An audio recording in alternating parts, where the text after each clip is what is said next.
please explain to everyone out here what Jesus stood for, and especially the qualities of love, how to love your neighbor even if they don't agree with you. So what is your name again? Talise. Talise, that's a beautiful question. I'm glad you came up to ask it. So John 8, if I'm drawing from memory correctly, best embodies both Christ's mercy and love, but also his commitment to truth.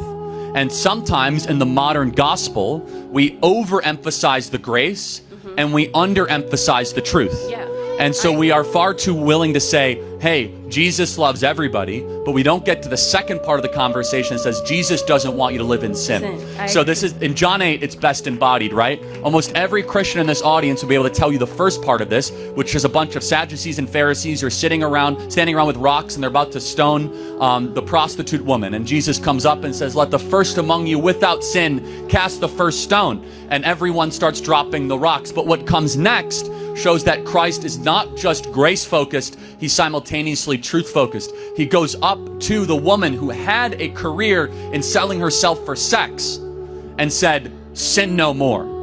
Now, imagine today how much trouble you would get in if you would go up to somebody and say, stop sinning.